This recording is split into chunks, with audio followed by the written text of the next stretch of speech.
और 25% ओबीसी के पास मात्र जाति प्रमाण पत्र है। मतलब 70% ओबीसी और एससी का वोटर लिस्ट से नाम खत्म हो जाएगा। लगातार मैं देख रहा हूं पिछड़े और जादव के कुछ बच्चे लोग गलत तरीके से सोशल मीडिया पर कुछ न कुछ लिख रहा है, उधर से भी लिखा जा रहा है कि जनता को लड़ने की हिम्मत तो रह नहीं गई। 12 महीना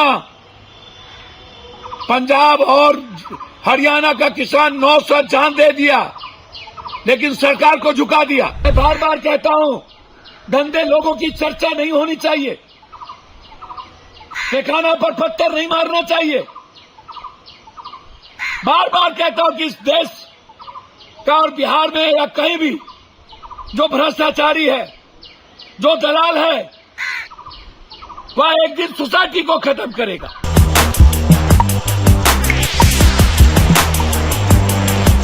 लगभग बिहार के लोग बाहर में पढ़ते और मजदूरी करते हैं, तो क्या आप उनके जिंदगी पर हमला करेंगे?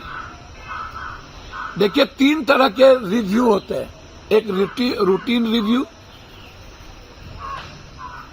जो 1 साल चलता है, समरी रिव्यू जो हर साल 1 महीने 2 महीने में खत्म होता है। अब इन्होंने स्पेशल इंटेंसिव रिव्यू दिया है और 1 महीना के अंदर इन्होंने, इसका मतलब है कि ये इंटेंसिव रिव्यू जो है, इसको पूरा वोटर लिस्ट से नाम खत्म करने की प्रक्रिया, मौजूदा जो वोटर लिस्ट है उसको हटाकर एक नया वोटर लिस्ट बनाना।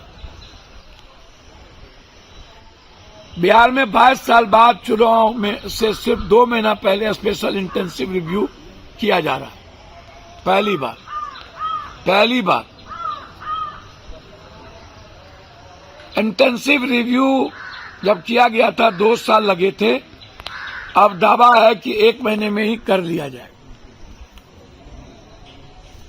2003 के वोटर लिस्ट में नाम था तो वह नई लिस्ट में स्थापित हो जाएगा। 1987 से पहले अपने जन्म और जन्म स्थान का सर्टिफिकेट लगाना होगा। अब 1987 बाढ़ से कितने लोग पलायन कर गए? कहाँ हैं लोग? जिसके पास जमीन नहीं है वो कहाँ है? 1987-2004 के बीच में माता पिता में से एक जन्म और जन्म स्थान का प्रमाण पत्र। आप समझते जाइए ये हमला कितना बड़ा है।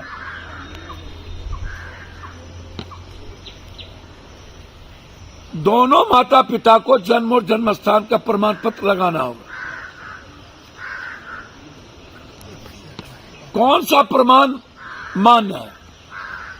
जन्म प्रमाण पत्र, जाति प्रमाण पत्र, स्कूल छोड़ने का प्रमाण पत्र। और कौन सा प्रमाण मान्य नहीं है? आधार, वोटर आईडी कार्ड, ये दोनों मान्य नहीं है। 3 महीने पहले समरी रिव्यू हुआ था, उसमें स्पेशल इंटेंसिव रिव्यू क्यों नहीं किया गया? नए चुनाव आयोग ने बोला, उन्होंने 1 महीने पहले ही 4000 कंसल्टेशन के लिए लोगों से, उनमें से एक भी स्पेशल इंटेंसिव रिव्यू पर चर्चा क्यों नहीं की?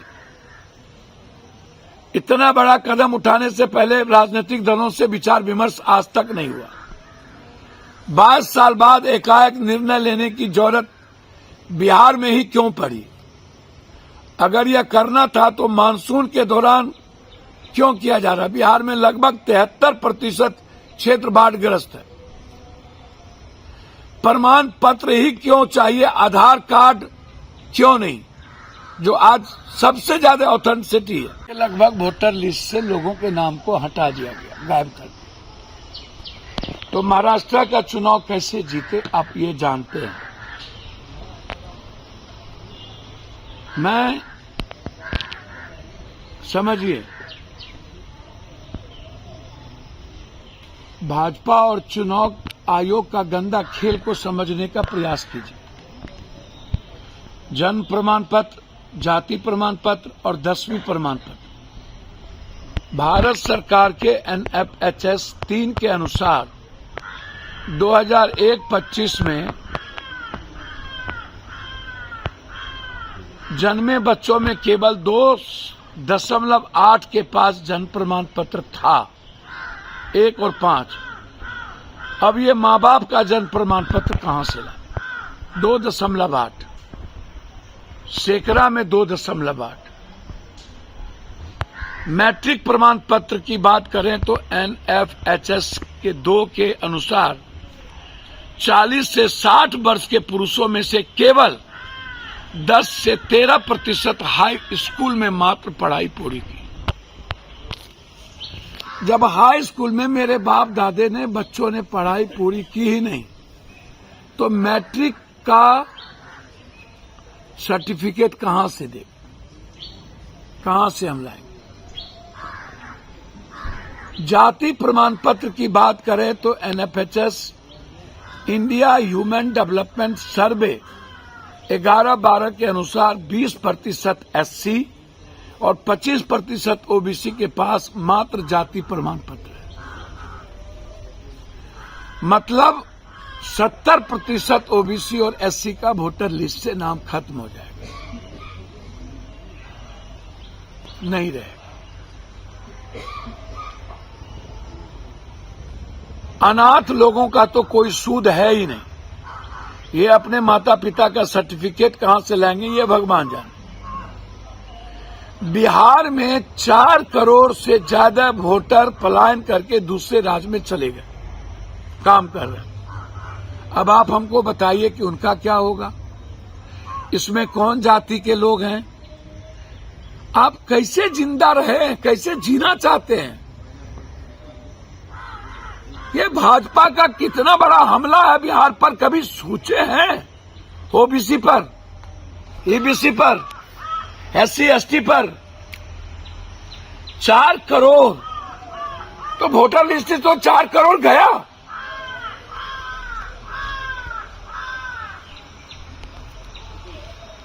वोट कौन डालेगा?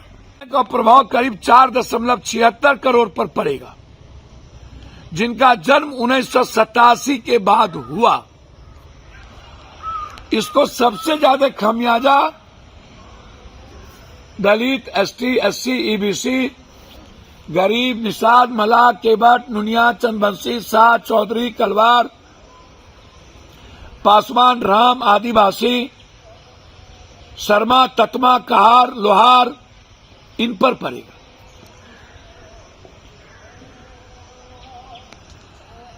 अपनी डिग्री न दिखाने के लिए वह पूरे देश को कागज दिखाने की बात कर रहा है।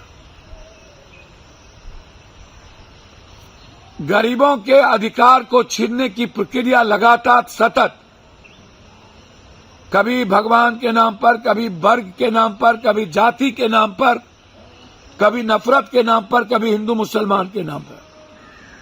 पूरा देश जानना चाह रहा है कि आखिर 4.8 करोड़ में 4.5 करोड़ लोगों के वोट को छीनने का की गहरी साजिश क्यों? ये ऑर्डर क्यों?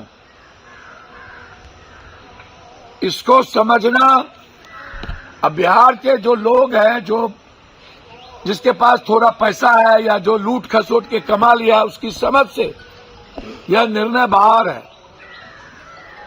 4.5 करोड़ लोग जब आप सितंबर में वोट नहीं देंगे, तब आपको पता चलेगा कि आपकी जिंदगी छीन ली गई, आप खत्म हो गए। पहले आपको बांटने की कोशिश हुई,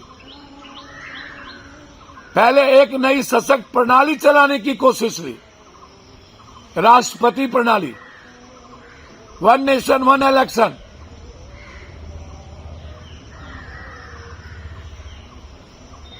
जो आदमी पहलगाम के बाद 4 आदमी जिसने गोली चलाई 47 से, उसे ढूंढ नहीं पाया 1 महीने में, 1.5 महीने में। वो 1 महीने में वोटर लिस्ट को पूरी इंटेंसिव के साथ,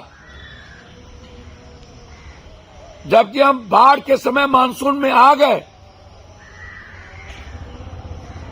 नए वोटर लिस्ट को बनाने की प्रक्रिया, आप सोचिए, हमें बंद करना पड़ेगा। हमें लड़ना होगा अंग्रेज के तट पर। नई आजादी की बात है ये। चुनाव, इस निर्णय के खिलाफ वोट का बहिष्कार करिए। कहिए कि चुनाव की प्रक्रिया में हिस्सा नहीं लेंगे। छोड़ दीजिए अकेले चुनाव लड़ने के लिए उसे। पूरी दुनिया की को देखने दीजिए भारत की डेमोक्रेसी को। यही डेमोक्रेसी है भारत में। लगातार अघोषित इमरजेंसी, एक व्यक्ति को पूरी प्रक्रिया और प्रणाली समाप्त कर राष्ट्रपति बनाने का सतत प्रयास।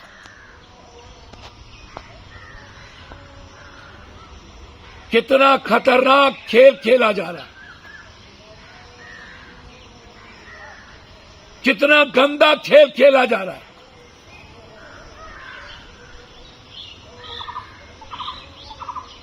आप सोचिए,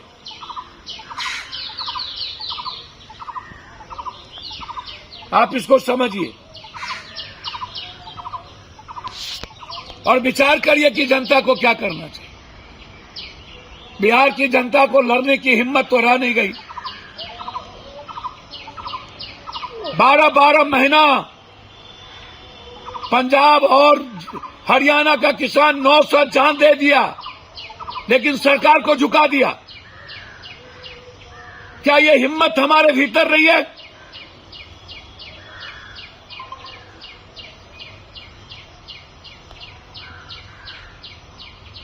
क्या हम पूरी की पूरी भारत सरकार का हुक्का पानी बंद ना करें?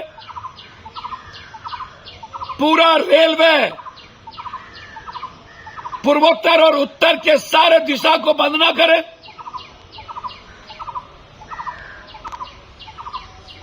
हमें लड़ना होगा। हमें जातीय उन्माद से बचना होगा। हमें बिहारी बनना पड़ेगा।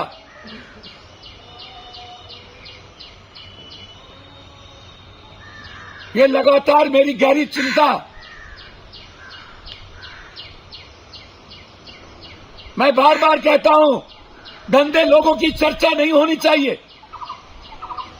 ठिकाना पर पत्थर नहीं मारना चाहिए। बार बार कहता हूं कि इस देश का और बिहार में या कहीं भी जो भ्रष्टाचारी है, जो दलाल है, वह एक दिन सोसाइटी को खत्म करेगा, इंसानियत को खत्म करेगा। उत्तर प्रदेश में जो घटना घटी वह एक किसी मुट्ठी भर लोगों के द्वारा, उसको पिछड़ा वर्सेस ब्राह्मण नहीं करना चाहिए। यह सही नहीं है। हम फिर कहीं और जा रहे हैं, हम भटक रहे हैं।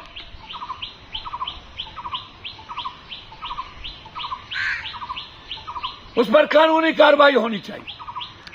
हमें कोर्ट जानी चाहिए।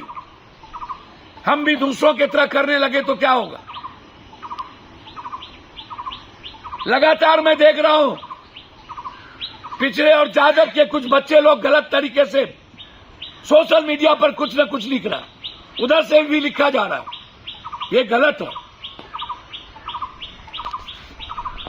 किसी को टारगेट करना, किसी के मां बाप को टारगेट करना, किसी सोसाइटी को गाली देना, ये गलत है। और औरत के, कोई भी औरत हो, किसी भी धर्म का औरत हो, मजहब का, जाति का, औरत मां होती है, उसका रेस्पेक्ट होना चाहिए। उस पर कोई समझौता नहीं। हम हाथ जोड़ते हैं